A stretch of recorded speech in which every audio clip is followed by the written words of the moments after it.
Hi.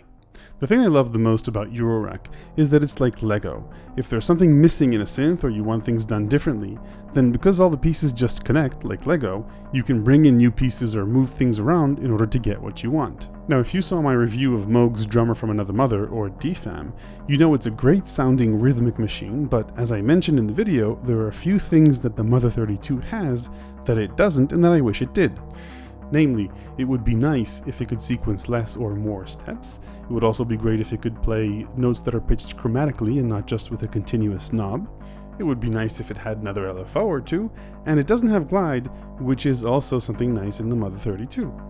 So in this video, I'll be showing you a few Eurorack Lego tricks, both by patching DFAM to itself and by using external modules to bring almost all those features to DFAM. I'll be using a few of the functions of the multifunction disting, which I already reviewed on this channel, the VariFO, an interesting new analog quad LFO from a new company called Voices, review coming soon, and a little bit of SEC, this sequencer from Polyend, though you can use any sequencer, any LFO, and any of the types of modules that I'll be showing in disting. I just happen to have these. The beauty of Eurorack is that any similar module will work, and with that said, let's get started. So the first feature that I want to add to DFAM is the ability to have sequences that are shorter than 8 steps. Now for this I won't use an external module, rather I'll use internal patching on the patch bay and hook up the pitch output to the tempo input, and I'll use that to eliminate steps in the sequence.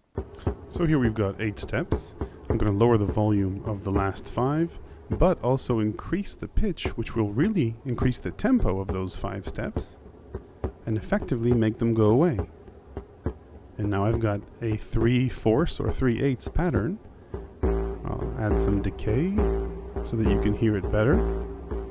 Now we did lose the ability to sequence pitch here, and we can do that through an external sequencer, or we can sequence the tempo through an external sequencer and keep the pitch. But I wanted to show you how this can be done using the internal patch bay. Now we're not limited to 3 steps, nor are we limited to an equal distance between each step. Each step can have its own timing or its own groove as determined by the pitch knobs on that particular step. So for example, here's a 5-step sequence with different timing between each step. A different way to move DFAM's sequencer a lot more precisely is using an external sequencer. I could sequence pitches this way as well, but for simplicity's sake, here I'm just triggering 8 notes but at different intervals that makes it seem and actually be a pattern that's 32 steps instead of just 8. Notice how the DFAM sequencer only moves forward when it receives a gate trigger from the external sequencer. Now there doesn't necessarily need to be a match between the number of steps on the external sequencers and the 8 notes on DFAM. And like I said before, you don't need to use a sequencer like the SEC. Any sequencer, for example the ornament and crime on the left, would work just as well. I just use this one because it's a little bit more visually apparent what's going on. Okay, let's move on to the next feature that I wanted to add to DFAM, which is the ability to pitch notes chromatically. So by default, the pitch knobs on DFAM are continuous knobs, which means you can't set specific notes chromatically. You can just pitch them up and down, and that's nice for creating these random sequences. But if you want something more harmonically coherent or melodic, it's a little bit hard unless you have a tuner standing by. That tuner in Eurorack terms is a quantizer, and that's what I'll do here. I'll take the pitch of DFAM from the knobs and run it through the disting, through the X input and the A output, out to oscillator 1. And then just for kicks, to make this paraphonic, I'll take the velocity output and use that through input Y, and then back through output B. It'll come out quantized into the pitch of oscillator 2. I'll get the pattern going. So now this is oscillator 1, And this is oscillator 2, and we need to tune them so that they can play nicely paraphonically. And now we can start messing around with pitches. But when I change the knobs, they're going to play in the scale that this thing is set to. And I can decrease attenuation in order to increase the range of notes when I turn the pitch knobs. So rather than having every turn of a knob be a continuous change in pitch, all pitches adhere to the scale. The distinct also has a nice transpose function on a per channel basis, so I can use that to transpose the bass.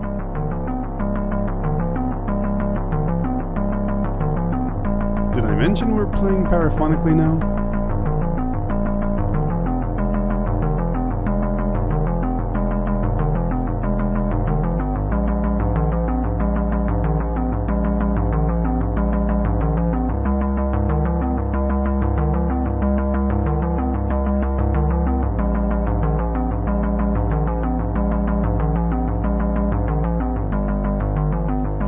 Now if I wanted to, I could change the scale that we're playing on.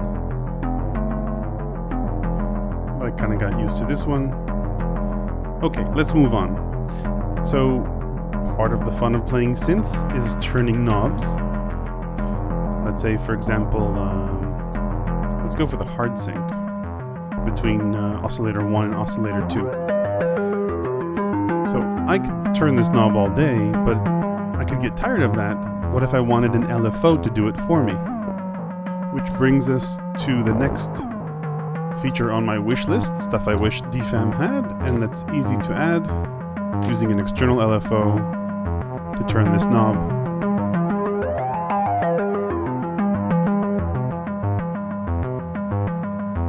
I'll use the VariFO for this. Now, normally I'd probably want to have this run through a VCA, but in the interest of time, we'll go through the entire range. I'll set the rate to something I like. Maybe I'll choose a different output. The big red blocks here are different capacitors which affect the LFO's range.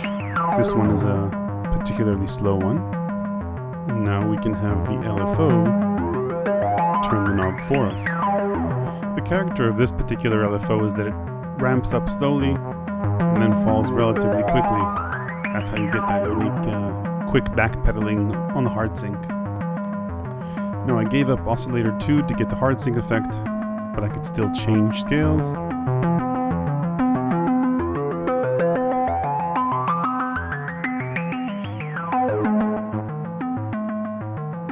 Okay, so obviously we can mess around with this all day. Let's move on. I know I said I wanted an LFO, but since we have more, why not use them? So one of the nice things about DFAM is that you can trigger a step regardless of the sequencer. So I can take one of the trigger outputs of this LFO and use it to create additional triggers. And this is a really nice way to get sort of triplets or a groove out of DFAM, something you just normally couldn't do with the machine on its own. Now with a sequencer you could sync these things and effectively get ratchets, which is also a nice feature that Mother 32 has, and now DFAM can have as well. Okay, the last feature I'm going to give DFAM today is glide.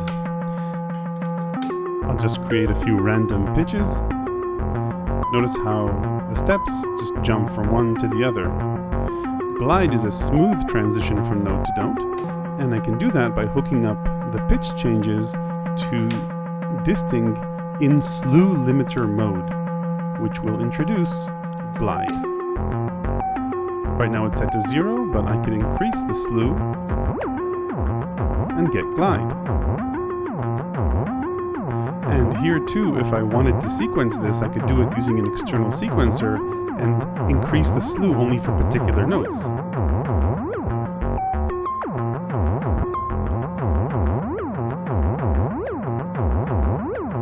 So that concludes this short overview of how to add features that you want to the synth you have using Eurorack, assuming it's obviously modular or semi-modular.